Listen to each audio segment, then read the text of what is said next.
Well, I've mentioned and maybe probably a little bit about the introduction of this instrument was the 1600s, when the missionaries, the Jesuits came.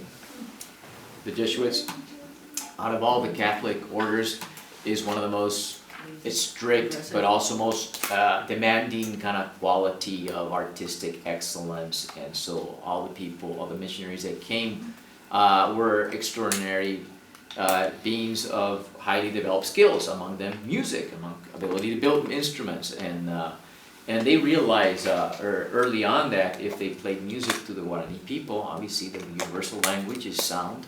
It's not the words, right? It's a sound that they would open their doors, and instead of being threatened or killed, they would actually maybe establish a rapport, and then that's how they started these centers. They were community centers. They were it was very socialist, very quality based. We all grow things together. We all share among each other equally. It's called the Golden Age. It's one of the golden experiments of humanity. They call this interaction between the Jesuits and the Guaraníes. Jesuits were also very controlling, had a very tight schedule, and so some say that they were, once they left, the Guarani people didn't have any capacity to just retain the missions. You know what I'm saying? It was like they depended on the leadership too much, And so what happened was that the missions did get abandoned because of rivalry with problems with the Spanish crowns. The Jesuits were kicked out, and but interestingly enough, the tradition of harp playing continued, and it's become sort of a symbol of the country, and it's become considered the national folk instrument.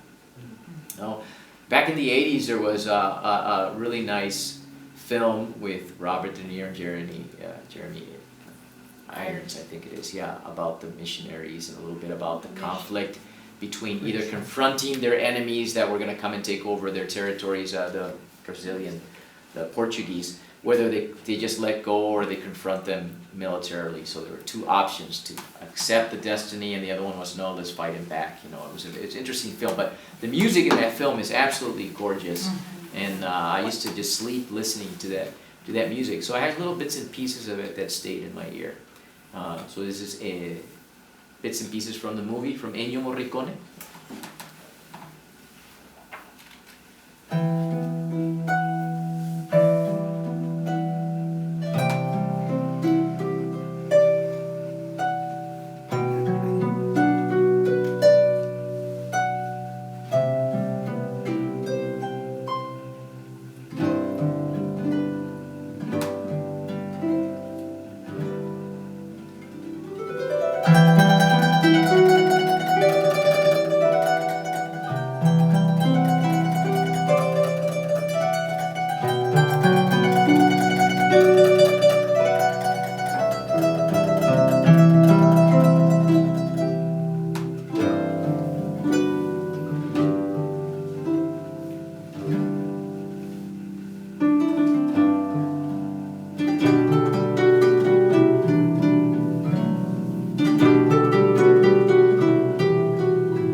So I speak very little, very little. We study a little bit in school, but I lived 25 years in Minnesota, and the little I had sort of disappeared in those 25 years, yeah. I can still pronounce it. I can sort of have the sounds in my mouth. It's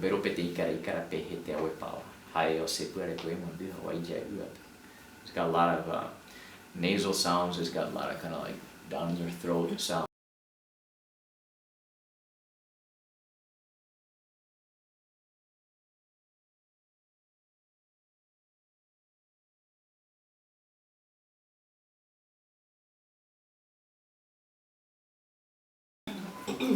Beautiful language in the sense that in Paraguay, I think Paraguay for me is a country that lives because it had to, some place in the world had to retain the culture of the Guarani people.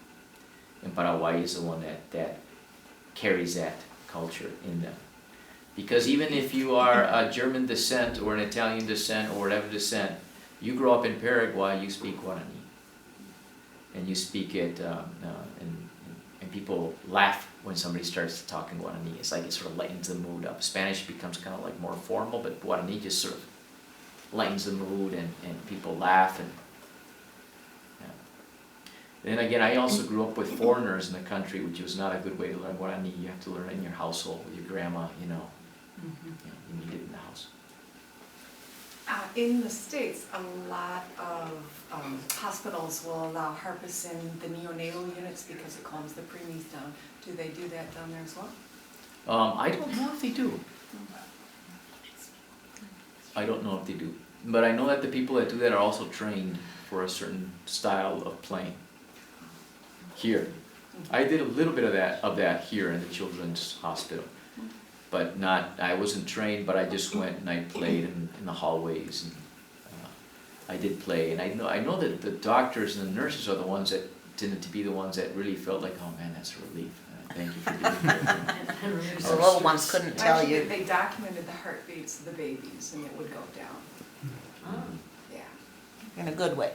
Yes. No. I mean, yes, in a good way. In a good way. Well, you see, every musical instrument has a different function and relationship to the beat. Now, if you look at the harp, one day I was playing at a wedding and I took a disc that took a break, and I just looked at it and I said, oh, I wonder I'm playing it so many ways. It's got the shape of the harp, no? But a woman the other day said to me, well, you know, you're opening people's chakras of the heart. She said, and somebody else had said to me, yeah, this is the instrument of the chakra of the heart. It resonates with this part of the beat. Is there a song that is popular at weddings Here? that you would play? Here? You know what's No, in Paraguay. in Paraguay? Yeah.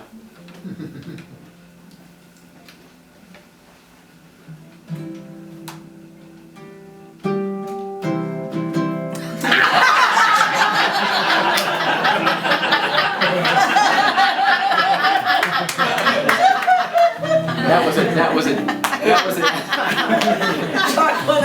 was it. Here we go. Here's our wedding song.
you.